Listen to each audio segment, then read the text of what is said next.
Hello, everyone, and welcome back to the politically confused segment of my channel. My name is Tom.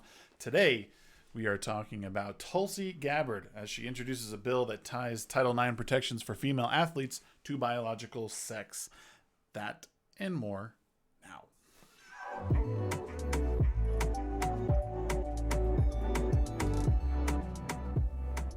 So, this article is from Yahoo News. They're really kind of digging their heels in against Tulsi as this article seems to be more about how she's probably a Republican than a Democrat, and kind of aiming the transphobe gun right her way. And really, I mean, the problem with these things is this idea that identity politics is being played at every single turn, right? It's and totally ignoring the science behind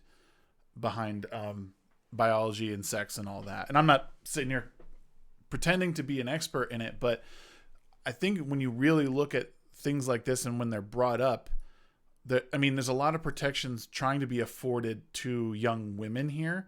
And in this, she says straight out, she said, it's critical that the legacy of Title IX continues to ensure women and girls in sports have the opportunity to compete and excel on a level playing field. This is the important part of this whole article, because people are forgetting the fact that, as far as biology goes between men and women, there's extreme differences. There was I was listening to a very great podcast recently, and Abigail Schreier was talking about how there was, I forget the Olympian's name. We could find it, I'm sure, and I can put it in the description, but it was a female Olympic athlete, had more gold medals than Usain Bolt for track, for running. But in the same year, 200 high school males had done what she did faster. Even that there, you just the staunch differences between the sexes, especially at an athletic level. We're talking about they're focusing on athletes in high school and from high school to college and college on, right? So you have to remember that while this may affect a very small portion of the population, she's trying to protect women's and girls in sports so they can compete on a level playing field. When you introduce a male into a female sport, you are creating an unlevel playing field. I do not care at all what people want to be. If you're born a male and you want to be a female, that's awesome. More power to you. If that's what you realize and that's what you want to do and you've made the decision as an adult, great. Do your thing. But I think it's important to remember that, and we look at the instance of Fallon Fox and how she was fighting other women without telling them that she had been a man for most of her life, and they were getting their heads bashed in, literally. So, in this sort of instance, and while that might be an outlier, these are things that you have to worry about, because when people might not get hurt, but then you have a person who has been male their entire life is suddenly, they go through, they become trans, and, so as a man is now a trans woman, and she's breaking all these records. What is that? Does not keep the playing field level for the other women who are trying to compete with her at that moment, and then later on in the future.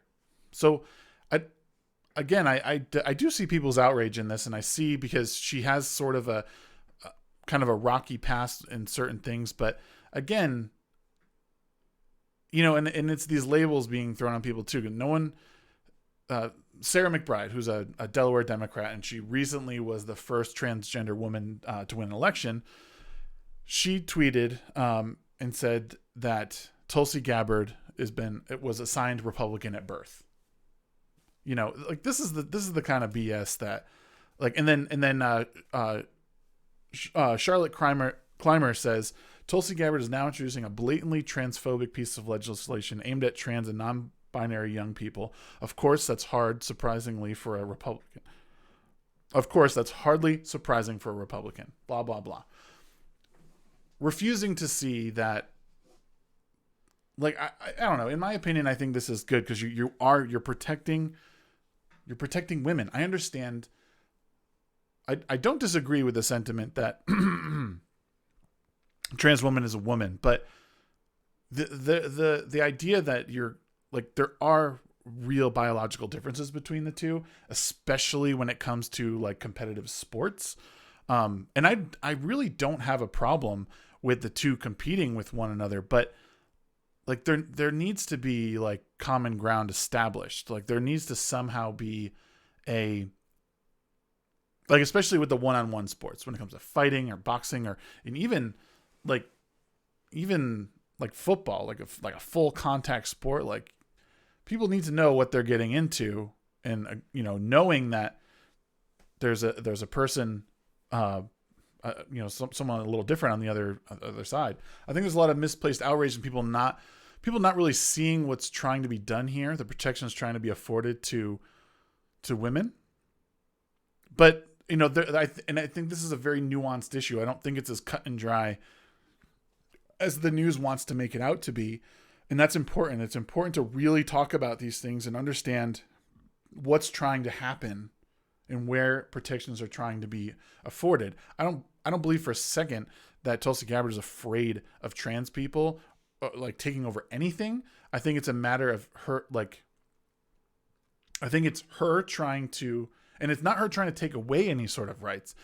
It like there you need to understand, like, on a biological level, there is differences, and there are outliers to that too. So there are cases where some women are stronger than men, but it's not the norm, right? So I don't know. I just think it's important to come at this with a level head, and it's always confusing to me, like, why people get so mad. They're not, they're not willing to have the actual conversation. I like Tulsi a lot because she's willing to try and bridge the gap between the left and the right. She's willing to reach across the aisle, even if she might be a little bit more right of center than most on some things. Like, it doesn't matter. I think Tulsi is 100% a Democrat at heart, but I think she's way more to the center. I mean, she was like on board with Bernie. Bernie's about as left as it gets right now. So I think it's fair to approach this a little bit lighter than most people are. I know that the way to get clicks and everything is to try and, like, to push the identity politics side of this. You rally people behind you, and then the mob comes for one side or the other. And I don't think that's the right way to approach this. I think there's a real issue in here that needs to be talked about and, like, needs to be settled. I think I don't know. I'd like to know your thoughts in the comments below. Let me know if you think Tulsi's gone too far. You think she's being transphobic? I don't think so, but I'd like to know your opinion. Anyways, thank you for watching this segment again of Politically Confused. If you like what you're seeing and you're enjoying your content, make sure you hit the subscribe button and a little notification bell. It'll let you know every time we go live. Of course, like the video and give me your comments, as I said before. Thank you very much, guys. Bye-bye.